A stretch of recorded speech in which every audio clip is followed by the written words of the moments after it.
귀한 찬양 감사합니다. 환절기 감기가 우리 찬양대 멤버들에게 오셔서 어려움이 있은 가운데도 이렇게 변함없이 충성 깊게 찬양 섬겨주셔서 감사합니다.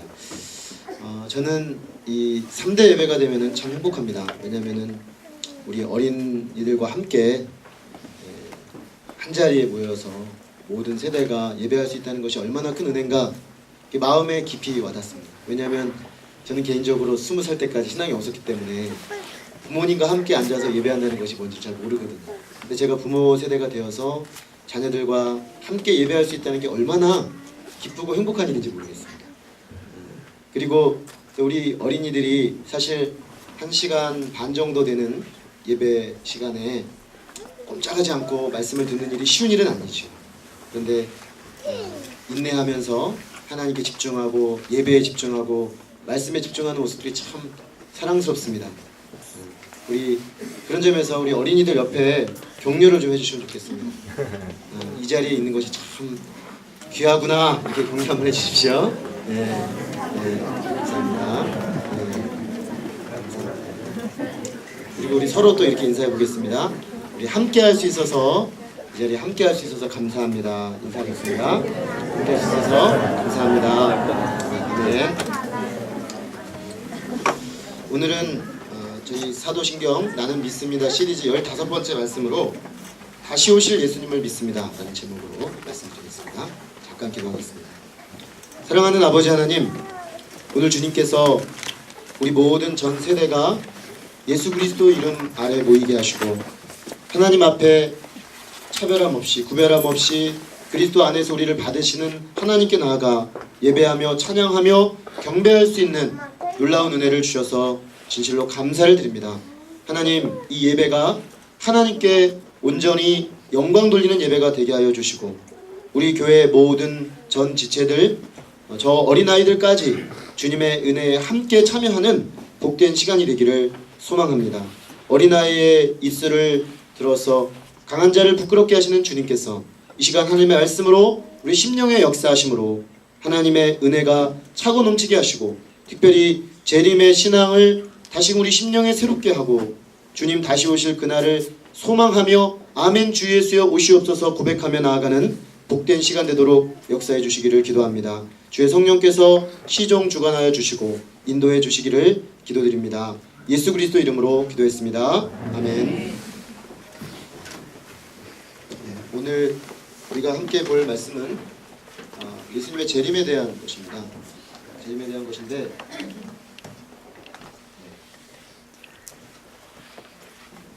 눌러주십시오. 다시 오실 예수님을 믿습니다입니다. 우리가 사도신경의 고백이 이제 계속되고 있는데요. 넘겨주시겠어요?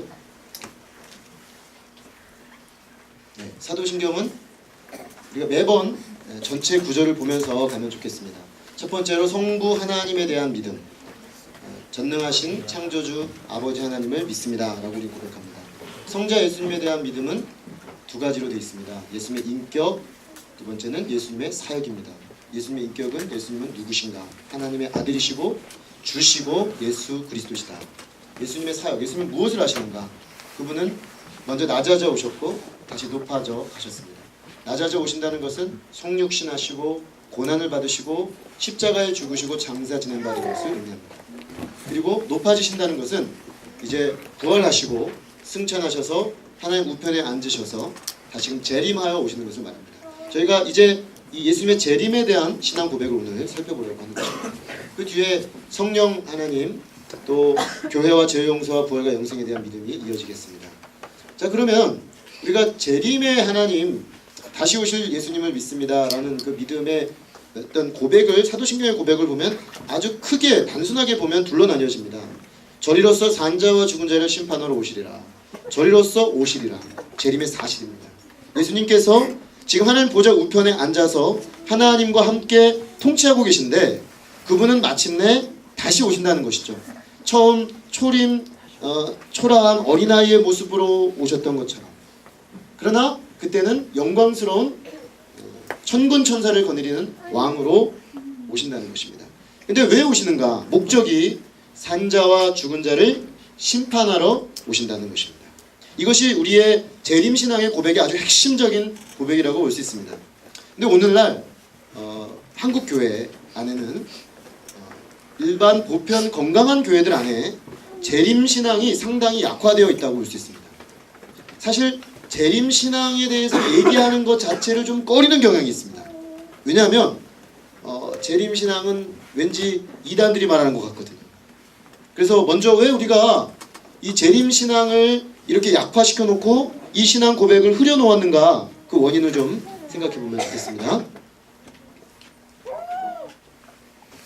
네, 예수님의 재림에 대한 무관심과 거부가 굉장히 많은데요. 그 첫 번째 이유는 잘못된 시한부 종말론 때문입니다. 시한부 종말론이란 오늘 우리 마태복음 말씀해 보면은 예수님이 계속해서 반복해서 뭐라고 하시냐면 그 때와 시는 알지 못한다고 했습니다. 천군과 천사들도 모르고 심지어 아들도 모르고 오직 하나님 아버지만 아신다고 했습니다. 근데 시한부 종말론자들은 날짜를 정해놓고 이때다 이렇게 말을 합니다. 그리고 그때 예수님이 오실 것이기 때문에 이 잘못된 시한부 종말론에 기초해서 여러가지 잘못된 예들이 이루어집니다. 예를 들면 날짜를 정해놓고 일상생활을 포기합니다. 제가 대학교 들어오기 전해, 지금도 저는 기억이 나는데 1992년이죠. 1992년 11월 며칠 날 예수님이 재림하신다고 우리나라를 발칵 뒤집어 놓았던 일이 있었습니다. 다미 선교회라고, 다가올 미래 선교회 그래가지고 그 선교회가 날짜를 얘기를 했습니다. 근데 그때 저는 지금도 생생히 기억하는데 고3 때 자습을 하다가 우리 반에 TV가 있었는데 TV를 아이들이 켰습니다. 그날 밤 11시쯤 TV를 켰는데 이제 아이들이 잘 믿는 아이가 우리 반에 한 2-3명 있었거든요. 저는 그때 불신자였는데 잘 믿는 아이들 주변으로 다 밀집하여 모이고 몇몇 아이는 다리를 잡고 혹시라도 있을지 모르는 예수님의 재림에 대비하여 끌려 같이 다리라도 붙잡고 올라가려고 친구들이 막 매달려 있으면서 TV 방송을 봤던 기억이 납니다. 근데 그때 많은 사람들이 그 다미선교회의 그 이야기에 속아 넘어간 사람들이 집을 다 팔아버리고 재산을 다 모아서 갖다 바치고 직장도 버리고 그 예수님이 재림하실 것이라고 여겨진 대한민국 어디 산 밑에 가서 모여 있었어요. 이런 말도 안 되는 일이 벌어졌어요. 그래서 그 1992년 이후로 총신대 신학대학원의 역사신학 교수인 박용규 교수님은 뭐라고 말씀하시냐면 그때 이후로 한국교회는 재림신앙을 말하지 않는 심각한 문제, 중병에 걸리기 시작했다고 말합니다. 왜냐하면 너무 부정적인 일을 겪었기 때문에 예수님의 재림 자체가 마치 없는 것이거나 필요 없는 것처럼 이야기하기 시작했다는 것이죠. 잘못된 시한부 종말론들은 바른 재림신앙을 위축시킵니다. 그 점에서 지금 우리가 재림신앙을 얘기하지 않으려는 경향이 있다는 것이죠. 두 번째는 심판에 대한 거부감입니다. 저리로서 산자와 죽은 자를 심판하러 오시리라. 예수님의 재림의 목적은 심판입니다. 그런데 누가 심판의 하나님을 좋아하겠습니까? 마태복음 우리가 24장을 읽었는데 25장에 가보면 예수님이 마지막 때 재림하여 오셔서 심판을 하시는데 오른쪽에는 양들을 모아놓고 오른쪽에는 염소들을 모아놓고 양들에게는 영원한 하나님의 축복에 참여하는 복을 주시고 왼쪽에 있는 사람들에게는 영벌에 처하시는 영원한 벌에 처하시는 하나님, 그런 하나님을 본성적으로 좋아하는 사람은 아무도 없습니다. 지금 여기서 말씀을 전하는 저도 사실 그것을 전하는 건 너무나 부담스럽습니다. 아니 그냥 벌을 조금 주어서 회개해서 다시 영원히 행복을 누리게 해주면 좋겠는데 왜 영벌에 처하시는가? 이게 부담스러운 거죠. 사람들은 웬만하면 심지어 교회에서조차도 심판을 얘기하지 않으려고 합니다. 하나님을 사랑의 하나님으로 얘기하기를 좋아하지만 심판의 하나님으로 얘기하는 것은 좀 거북스럽습니다. 그런데 사랑의 하나님이 심판을 한다라는 것에 대해 우리가 거부감을 가지고 있지만 사실은 하나님이 사랑의 하나님이신 것이 진리인 것처럼 하나님은 또한 심판의 하나님이신 것도 진리입니다. 넘겨주시겠어요? 네, 다음. 예. 하나님의 사랑의 하나님이 공의 하나님이다라는 거죠. 하나님은 사랑의 하나님이면서 또한 공의 하나님이다. 예를 들어보겠습니다. 지금 유엔에서도 지금 상정돼가지고 우리나라뿐만 아니라 중국, 선진국들이 지금 굉장히 문제를 삼고 있는 사안이 하나 있는데 일본 위안부 문제입니다. 우리 일제시대 때 우리의 할머니들이 그때는 10대, 20대 아주 꽃다운 나이죠.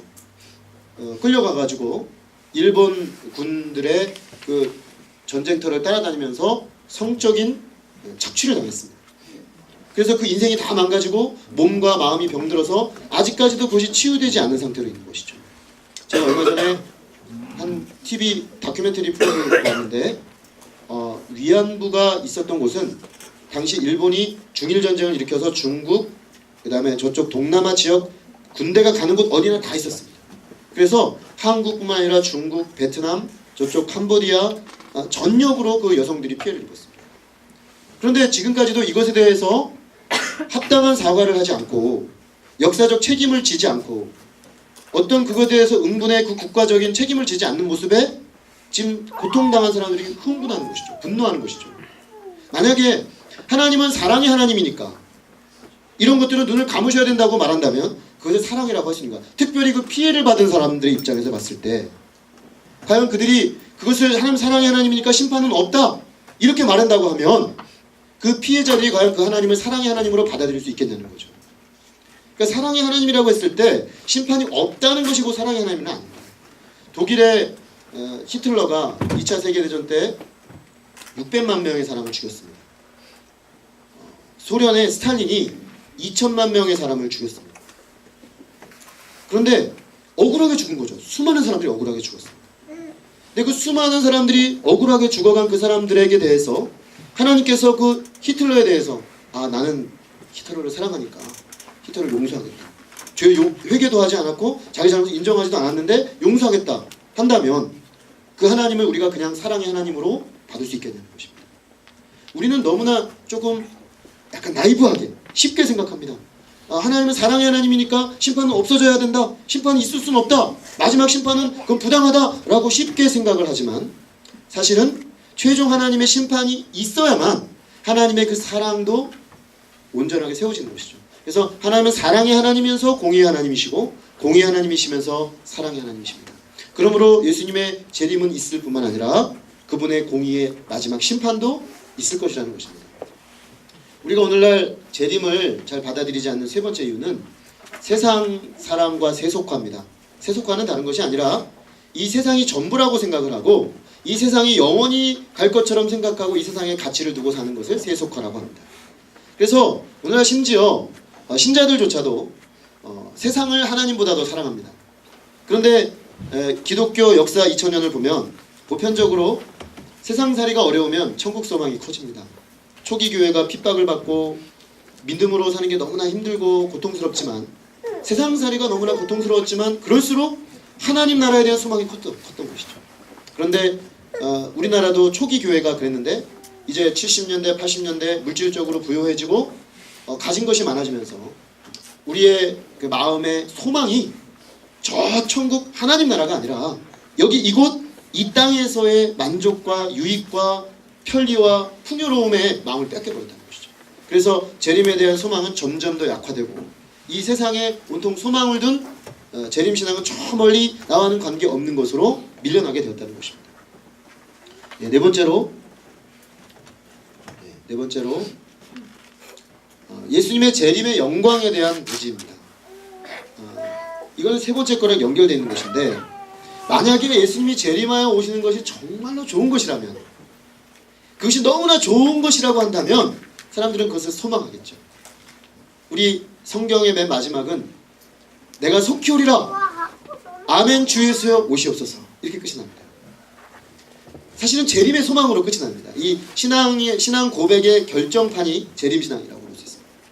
그런데 아멘 주 예수여 오시옵소서라는 그 고백이 나오려면 주님께서 오시는 그 재림의 영광이 얼마나 크고 귀한 것인지를 우리가 깨달아야 되는 것이죠.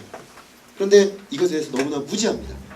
세상의 명예와 세상의 돈과 세상의 권력을 가진 사람들의 영광은 탁 와닿는데 하나님의 아들 예수 그리스도의 재림 때 올 그 영광은 우리의 마음의 상으로 맺혀져 있지 않기 때문에 너무나 무지하기 때문에 추구하지 않는다는 것입니다.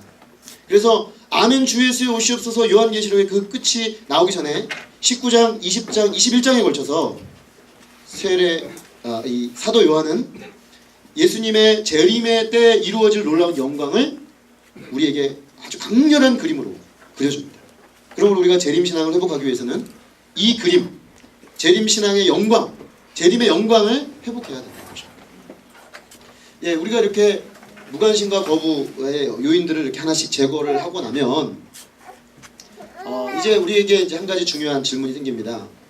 그러면 예수님이 재림하여 오신다고 한다는데 예수님은 어떻게 다시 오시는가? 어떤 모습으로 다시 오시는가 하는 것입니다. 크게 5가지인데요. 첫 번째로 인격적인 모습으로 오십니다. 예수님이 올라가실 때 사도행전 1장 11절에 보면 이렇게 말씀하셨습니다. 너희 가운데서 하늘로 올려지신 이 예수는 하늘로 가심을 본 그대로 오시리라. 여기 보시면 올려지신 이 예수가 가심을 본 그대로 오리라. 성육신하셨던 예수님이 다시 오시는 겁니다. 우리나라의 그 아주 나쁜 이단이 다 나쁘지만 이 이단은 정말 나쁘죠. JMS라는 이단이 있습니다. 젊은 청년들, 특별히 예쁜 자매들이 거기에 끌려 들어가가지고 그 JMS 정명석의 성적 놀이개가 돼서 재판에 지금 회부돼 있죠. 그런데도 아직도 사람들이 이 사람을 JMS가 뭐냐면 지저스 모닝스타입니다. 모닝스타는 재림을 의미하죠. 그러니까 재림 예수라는 뜻입니다. 정명석이 재림 예수라는 것이죠. 근데 그 사람이 왜 재림 예수가 아니냐면 가셨던 모습 그대로 온다고 했습니다. 정명석 그런 모습으로 오는 게 아니라, 그러니까 예수님의 모습 그대로, 인격적인 모습 그대로를 가지고 온다는 거죠. 그러니까 한국에 출연한 재림 예수들은 다 가짜입니다. 다 자기가 재림 예수라고 주장하는 사람이 지금 20여 명 가량 있습니다. 10년 전 통계에 의하면 20명. 자칭 하나님이 10명 있습니다. 한국에서. 그러니까 이런 그 주장들이 왜 허무맹랑한 주장이냐면 성경의 기초에 봤을 때 인격적으로 그분이 오셔야 되는 것인데 다른 사람들이라고 주장을 하는 거죠. 거짓말입니다. 두 번째는 육체적이다. 가심을 본 그대로 온 것이라는 것입니다. 육체적 재림입니다. 그러니까 많은 이단들이 뭐라고 말하면 영적 재림을 말합니다. 대표적인 것이 제7일 안식교라는 것이 있습니다. 여기서 1800년대에 그 안식교를 만든 사람하고 동역했던 여사 중에 화이트라는 여사가 있습니다. 이분이 재림 날짜를 얘기했습니다. 재림 날짜를 딱 얘기했는데 요즘 재림 안 하셨어요. 그러니까 이거 거짓말 아니냐 이렇게 사람들이 물었습니다. 그때 이 화이트 여사가 뭐라 그러냐면 오셨다. 다만 영적으로 오셨다. 눈에 안 보이게 오셨다는 거죠. 거짓말입니다. 왜냐하면 예수님은 가심을 본 그대로 육체의 모습으로 온다고 하셨습니다. 그러므로 지금 안식교가 여러 가지 면에서 보편적인 정통 기독교로 돌아왔다고 하지만 그 교리를 아직 포기하지 않는 이상 안식교는 잘못된 것입니다. 우리가 명확하게 볼 필요가 있습니다. 그러니까 예수님은 육체의 모습 그대로 오신다는 것이죠. 그렇기 때문에 그것에 대해서 마치 영적으로 재림했으니까 눈에 안 보이게 이미 오셨다라는 식의 말을 하는 이단들은 다 거짓말을 합니다. 세 번째로 가시적입니다. 예수님이 요한계시록 1장 7절에 이렇게 말씀하셨습니다. 볼지어다 그가 구름을 타고 오시리라. 각 사람의 눈이 그를 보겠고 그를 찌른 자들도 볼 것이며 땅에 있는 모든 족속이 그로 말미암아 애곡하리니 그러하리라. 여기 보시면 각 사람의 눈이 그를 보겠고 그를 심지어 찌른 자들도 볼 것이고 땅에 있는 모든 족속이 그로 말미암아 애곡하리라. 즉 우리 눈에 보이게 오실 것이다 라는 것입니다. 네 번째로 예수님의 그 재림은 매우 갑작스러울 것입니다. 그래서 오늘 마태복음 우리가 읽은 본문에도 보면 너희가 준비하고 있으라 생각하지 않을 때 인자가 오리라. 거기 보면 노아의 홍수 때와 같을 것이다. 먹고 마시고 시집가고 장가가고. 먹고 마시고 시집가고 장가간다는 건 일상생활이죠. 예수님이 재림하실 거라고는 꿈에도 생각하지 않을 때, 우리가 맷돌질을 하고 있을 때, 밭에서 일하고 있을 때 어떤 사람은 주님께 올려가고 어떤 사람은 남겨줄 것이다. 아무도 지금이 재림했다다 라고 기대조차도 않았던 그저 일상의 생활을 평범하게 하고 있는 어떤 날 주님이 오신다는 것입니다. 그러므로 이 갑작스럽다는 것이 굉장히 중요한 것이 이 때에 대해서 우리가 함부로 말하는 것은 다 잘못된 것입니다. 우리는 그저 재림의 신앙으로 우리의 매일의 일상을 하나님 앞에 오늘이 마지막인 것처럼, 오늘이 주님이 오시는 날인 것처럼 살아야 되는 것이죠. 마지막으로 영광스럽습니다. 말씀해 보면 그때 인자가 구름을 타고 큰 권능과 영광으로 오는 것을 사람들이 보리라. 예수님의 초림 때는 저쪽 팔레스타인의 시골 베들레헴의 마구간에서 예수님이 나셨습니다. 그래서 아무도 그의 나심을 알아보지 못했습니다. 몇몇 목자들과 동방의 박사들과 예수님의 부모님들 몇 명에 의해서 그분의 오심을 환영받았습니다. 왜냐? 너무나 초라했거든요. 그러나 예수님의 재림의 때는 다를 것입니다. 그때는 모든 사람이 구름을 타고 큰 권능과 영광으로 오는 것을 보게 될 것입니다. 그러므로 그때 어느 누군가에만 비밀스럽게 예수님이 오셨다고 말하는 사람들은 다 거짓말입니다. 왜? 그때는 모든 온 우주가 그분의 재림을 맞이하게 될 것이라는 것입니다. 자, 그러면 예수님의 이 재림의 모습들을 비춰볼 때 우리가 예수님의 그 재림에 대해서 시기 문제 한번 더 짚고 가겠습니다. 예수님의 시기는 오늘 마태복음의 그 앞부분에 보면 4가지로 설명이 되어 있습니다. 예수님이 재림하시는 때는 아무도 모르지만 징조가 있습니다. 예수님이 재림이 가까이 오는 것에 대한 징조가 있는데 그 첫 번째 징조는 난리의 소문이 있을 것이다. 24장 6절에 보면은 처처에 난리와 난리가 있을 것이다 라고 했습니다. 그러면서 그 난리를 크게 3가지로 얘기했습니다. 하나는 전쟁, 하나는 기근, 하나는 지진입니다. 우리가 20세기 초반에 1차 세계대전, 2차 세계대전을 치르면서 인류는 큰 전쟁의 교훈을 얻어서 더 이상 전쟁은 없을 것처럼 생각했습니다. 그러나 20세기 후반이 가고 21세기가 가도 전 세계의 전쟁과 분쟁은 그치지 않고 있습니다. 최근만 해도 시리아 내전, 이집트 내전, 또 최근에는 우크라이나로 인한 러시아와 유럽과 미국의 그 패권 다툼, 전쟁이 그치지 않고 있습니다. 아마 우리 지금 동북아도 사실은 많은 사람들이 걱정을 하고 있죠. 중국이 지금 힘이 점점 강대해지고 있고 일본도 자위권을 발동시키고 있고 한국과 남한과 북한은 전 세계에서 군사력이 가장 많이 결집되어 있는 군사력 4위, 5위에 나갑니다. 그러니까 여기서 한번 터지면 어마어마한 일들이 일어날 수 있는 것이죠. 사실은 이런 소식들이 전 세계에서 점점 그치지 않고 있고 갈수록 커지고 있다는 것, 어쩌면 주님이 오실 때가 점점 가까워지고 있다는 것을 우리에게 경고해 주는 것이죠. 기근은 지금도 말할 것도 없습니다. 많은 구호단체들이 활동을 하고 있지만 여전히 1초에 몇 명씩 아이들이 굶어 죽어가고 있습니다. 지진이 일어나고 있습니다. 중국 스촨성에 큰 지진이 있었고요. 얼마 전에 IT의 지진이 있었고 또 일본의 대지진이 있었습니다.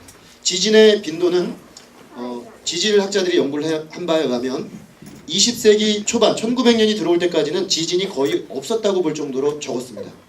그런데 20세기가 들어오면서 지진의 빈도는 굉장히 빨라지고 있고 강도도 점점 더 세지고 있습니다. 분명히 주님의 오심은 가까워지고 있는 것은 분명합니다. 두 번째로 환난과 핍박이 있습니다. 예수 그리스도를 믿는다는 이유 하나로 사람을 죽이고 핍박하고 고문하는 일들이 일어나고 있습니다. 전 세계 최고의 핍박 국가는 우리의 이웃에 있는 북한입니다. 지금도 북한에는 예수님을 믿는다는 이유로 잡혀가서 말도 할 수 없는 고문들을 당합니다. 최근에 나온 그 신이 보낸 사람이라는 그 영화를 보신 분들 아시겠지만 그게 사실입니다. 좀 영화적 완성도는 떨어지지만 사실적입니다. 왜냐하면 그 정보를 준 분들을 저희 교회랑 관계 있는 분도 알고 계신데 그분들이 준 정보예요. 실제로 일어난 일이고 실제로 지금도 예수를 믿다가 순교당하는 일이 북한에 일어나고 있습니다. 아무 이유 없어요. 예수님을 믿는다는 이유 하나. 그들은 그렇게 죽입니다. 또 거짓 선지자와 거짓 그리스도의 출현입니다. 각종 이단과 자기가 자칭 메시아라고 하나님이라고 주장하는 사람들이 무수하게 출현합니다. 한국 교회는 이단이 참 많은데 거짓 선지자들이 참 많죠. 거짓 선지자들이 무엇이 참 진리인지 무엇이 성경적인 신앙인지를 알지 못하게 흐려놓고 여기에 진리가 있다, 여기에 진짜다라고 흐려놓아서 할 수만 있다면 믿는 자들도 거기에 끌어들여서 하나님 대신 헛된 것을 섬기도록 역사하고 있다는 것이죠. 그리고 아까 말씀드렸지만 20명의 자칭 예수와 재림 예수와 20명의 10명의 자칭 하나님이 활동하고 있습니다. 그래서 하나님이 돌아가셨어요. 안상홍 증인의 하나님의 교회인데 거기 안상홍 씨가 돌아가셨어요. 자기가 하나님이라고 했는데 할 말이 없잖아요. 그래서 어머니 하나님이 또 등장했습니다. 그의 부인 장길자 여사를 어머니 하나님이라고 해요. 그래서 길거리 가시다가 어머니 하나님, 하나님의 교회, 6월절 이 말을 강조하는 데를 만나시면 거기 이단입니다. 거기에 문제는 뭐냐면 자기가 자칭 하나님이라고 한다는 것이죠. 이런 어떤 현상들이 굉장히 전 세계적으로 지금 광범위하게 커져가고 있습니다. 마지막으로 복음이 온 세상에 전파될 것입니다. 주님이 아직 오시지 않는 이유는 아직 복음을 듣지 않은 사람들이 있기 때문입니다. 모든 민족 단위로 복음을 들을 수 있을 때야 예수님은 그때 오십니다. 왜냐하면 많은 사람이 주님 앞에 구원받기를 하나님은 원하시기 때문입니다. 그런데 놀라운 것은 루이스 곤살레스 라스는 이 역사학자가 그 기독교 역사를 쓰면서 그의 책 말미에 뭐라고 썼냐면 20세기 후반에 놀라운 현상이 벌어졌는데 그 전까지는 선교가 서진하면서 진행을 했다면 이제 20세기부터는 선교는 각 나라에서 각 나라로 가는 전 세계에서 전 세계로 가는 전방위적 선교가 시작되었다라고 그는 적고 있습니다. 다시 말하면 지금 주님의 복음이 온 땅에 전파되는 것은 시간 문제입니다. 아직 많이 남아있지만 그럼에도 불구하고 굉장히 빠른 속도로 전파되고 있다는 것이죠. 주님이 오실 때가 가까워지고 있는 것은 분명합니다. 우리가 이렇게 예수님의 재림의 시기들을 징조들을 볼 때 아 주님의 오심이 점점점 가까이 오고 있구나 하는 것을 인식할 수 있게 됩니다. 자 그렇다면 우리가 예수님의 다시 오심의 시기가 이렇게 가까워지고 있는 것을 인식한다고 한다면 이 예수님의 재림이 왔을 때 어떤 일이 벌어지는지를 분명하게 인식해야 됩니다. 예수님은 산자와 죽은 자를 심판하려고 오셨습니다. 자 그렇다면 심판하러 오신다는 것의 의미가 뭐냐? 우리 동양의 불교나 힌두교의 역사관은 순환론적인 역사관입니다. 그래서 다시 태어나고 또 돌고 돌죠. 그래서 역사가 목적과 방향이 없습니다. 그저 순환론적이고 운명론적인 역사관이라고 할 수 있습니다. 그러나 성경은 시작이 있고 끝이 있습니다. 태초에 하나님이 천지를 창조하셨고 이 역사는 끝을 향해 가고 있다는 것이죠. 그 역사의 끝에 우리 주님께서 세상의 모든 사람들의 행위와 그 역사에 대해서 평가하시고 심판하실 날이 반드시 있다는 것입니다. 자 그런데 역사의 끝에 모든 인류의 역사 행위가 심판을 받는데 이 하나님의 심판은 공의로운 심판입니다. 이 하나님의 공의로운 심판이 넘겨주시겠어요? 있음에도 불구하고 사실은 현재적으로 이 세상을 우리가 바라보면은 많은 불의가 행해지고 있습니다. 죄 없이 고난을 받기도 하고 악한 자들이 계속해서 승승장구하기도 하고 심지어 악한 자가 악을 행하고 그냥 살다가 죽기도 합니다. 이런 걸 볼 때 사람들이 과연 하나님의 심판이 있는가? 하나님의 공의가 있는가? 하나님의 공의를 우리가 믿을 수 있는가? 이런 질문을 던지기도 합니다. 그러나 이에 대해서 우리 하나님께서 공의로운 집행을 연기하고 있을 뿐입니다.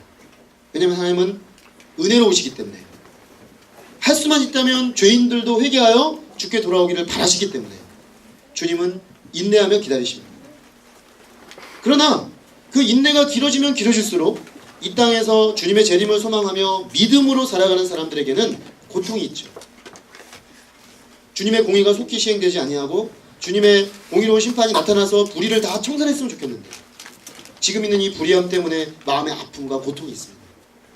그러므로 예수님의 재림으로 인한 공의의 심판의 때는 주님의 그 오랜 인내가 끝이 나고 이제 마지막 최종 심판을 통해서 이 땅의 모든 불의한 자들을 청산하고 하나님 앞에 의롭게 믿음으로 살았던 사람들에게 하나님의 놀라운 위로가 되는 그런 시간이라고 볼 수가 있겠습니다.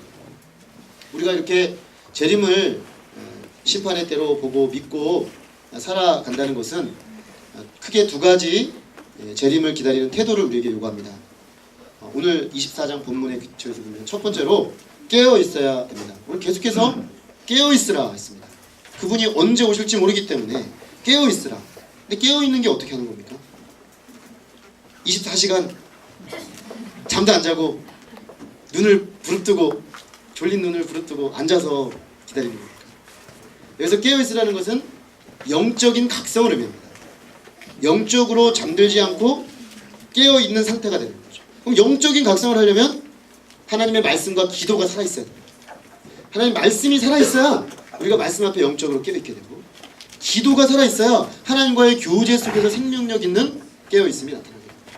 그리고 두 번째로 우리의 삶의 가치와 목적과 윤리의식이 변화되어야 됩니다. 즉 관용과 나눔과 돌봄으로 바뀌어야 됩니다. 끝을 인식하며 사는 사람은 현재 삶이 달라집니다. 마지막 심판을 의식하며 사는 사람은 현재 내 삶에 대해서 굉장히 조심스럽게 돌아보게 됩니다. 그래서 우리가 자기 인생이 누구나 사실은 우리는 다 시한부 인생이죠. 엄밀하게 말하면. 그러나 우리는 자기가 영원히 살 것처럼 생각하며 살다가 어느 날 내 삶이 남겨진 것이 얼마 없다는 걸 깨달으면 삶이 달라집니다. 왜냐하면 내 인생의 끝이 어떠한가를 생각하면서 내가 어떻게 살아야 되는가를 고민하게 되죠. 그러면 놓게 됩니다. 욕심 부리고 나만을 생각하고 우리 가족만을 생각하고 우리 교회만 생각하고 우리 나라만 생각하던 마음에서 옆을 보게 되고 이웃을 보게 되고 옆 나라를 보게 되고 온 인류까지도 바라보는 마음들이 생겨납니다. 그래서 관용을 베풀게 되고 나누게 되고 옆에 있는 사람을 돌보게 된다는 것이죠. 깨어있는다는 것은 바로 이런 삶의 태도로 변화되는 것을 말합니다. 주님이 오실 것을 대비하여 내 삶의 인격과 윤리적 가치가 바뀌어야 됩니다. 마지막으로 일상의 삶을 종말의 관점에서 바라봐야 됩니다. 다시 말하면 주님의 재림을 믿는 사람은 오늘 하루를 마지막 날인 것처럼 삽니다. 그래서 오늘 내가 하는 공부, 오늘 우리 집에서의 가정생활, 오늘 학교생활 이게 소중해지는 거죠. 왜냐하면 마지막일 수 있기 때문에 언제 오실지 모르니까 우리가 그 삶의 자리가 주님을 만나는 마지막 날이 될 수도 있기 때문에 굉장히 적극적인 일상의 삶의 의미가 바뀌어집니다. 자, 그런 점에서 감사가 생기고 평안이 생기고 사랑의 삶, 성실의 삶으로 변화되어 나간다는 것이죠. 참된 재림신앙은 우리 마음에 놀라운 감사를 주고 평안을 주고 사랑의 삶으로 나가도록 촉구합니다. 두 번째로 재림을 기다리는 사람들은 때를 따라 양식을 나눠줘야 합니다. 24장 45절에 보면은 하나님의 그 재림, 예수님의 재림을 바라보면서 주님의 오실 때를 기다리며 그 때를 따라 지혜와 충성을 가지고 양식을 나눠줄 자가 누구인고 이런 말씀입니다. 우리가 먼저 주님의 재림을 믿는다는 것은 하나님 나라의 믿음으로 참여하는 것을 의미합니다. 주님이 오실 때 내가 예수 그리스도 안에 있을 때에만 주님의 의의 백성으로 설 수가 있는 것이죠. 그러나 재림신앙을 가진 사람은 거기서 그치지 않고 하나님 나라를 위해 헌신합니다. 세상 나라, 자기 나라가 아니라 하나님 나라를 위해서 자기의 삶과 시간과 인생의 가치들을 드립니다. 근데 어떤 태도로 드리냐면 충성과 지혜로 드립니다. 충성은 한자를 보면 의미가 잘 드러납니다. 충자가 보면 가운데 중자 밑에 마음심이 있습니다. 그리고 오른쪽에 보면 말씀한 변에 이룰성자가 있습니다. 즉 마음 한가운데 하나님의 말씀이 이루어지는 삶입니다. 겉으로만 하나님 섬기는 것이 아니라 외식하는 것이 아니라 내 중심에서부터 하나님을 두고 하나님의 가치를 위해 헌신하는 삶이 충성입니다. 그렇게 하나님의 양식, 하나님의 나라 가치를 나누는 삶, 그것이 재림신앙을 가진 사람의 삶이라는 것이죠. 그리고 지혜롭게 이 시대를 분별하며 우리가 이때 하나님의 백성으로서 어떻게 살아야 할 것인가 하는 것들을 바라보면서 살아가는 것, 그것이 재림의 신앙이라고 하겠습니다. 우리가 오늘 매주 우리가 신앙 고백으로 고백하는 저는 다시 오실 예수님, 재림 예수님을 믿습니다 라는 이 고백, 우리가 그저 입술로 습관적으로 하는 고백이 아니라 이 고백에 담겨져 있는 이 영적 의미들을 우리 마음에 다시금 새기고 다시 오실 주님, 오늘 주님 다시 오셔도 아멘 주 예수에 오시옵소서 깨어서 영접할 수 있는 우리 모두가 될 수 있기를 간절히 기도합니다. 기도하겠습니다. 살아계신 아버지 하나님, 여러 시한부 종말론과 세속주의와 또 우리 안에 있는 하나님의 영광에 대한 그 인식의 부재로 인해서 우리 안에 재림신앙이 희미해지거나 거의 부재한 상태로 우리가 어쩌면 이 세상이 전부인 것처럼 생각하고 마지막 주님의 오셔서 행하실 그 심판의 때에 비추어 오늘을 살지 못하고 이 땅에 우리의 코를 묶고 이 땅에 우리의 머리를 묶고 이 세상에서 승부를 보고 이 세상에서 모든 것이 결정될 것처럼 우리도 살지 않았는가 하나님 앞에 돌아보게 하셔서 감사합니다. 하나님, 우리가 거짓된 우리를 미혹하는 잘못된 재림신앙들을 떨쳐버리게 하시고 그러나 분명히 주님이 육체로 그 모습 그대로 인격적으로 다시 오시되 그 때와 시를 우리가 알지 못하기에 주님의 그 재림의 때를 바라보면서 깨어서 정말 충성과 지혜로 주의 양식을 나눠주는 하나님 나라 가치로 살 수 있기를 진실로 소망합니다. 하나님께서 이 시간 말씀으로 우리를 흔들어 깨워주시고 하나님 말씀 앞에 다시금 재림신앙을 가지고 영적인 재무장을 하고 하나님 앞에 설 수 있도록 도와주셔서 진실로 감사합니다. 하나님께서 우리 마음에 이 영적 깨어남이 지속되게 하시고 삶 속에서 일상 속에서 재림의 신앙으로 살아가는 주의 백성 되도록 다 축복해 주시기를 기도합니다. 특별히 이 재림의 신앙이 우리 부모 세대에게만 있는 것이 아니라 우리 자녀들에게도 공유되어서 자녀들도 동일한 믿음으로 주 앞에 살아나가도록 축복하여 주시기를 기도합니다. 감사하고 예수님 이름으로 기도했습니다. 아멘. 우리 함께 자신의 언어로 기도 한번 나누겠습니다.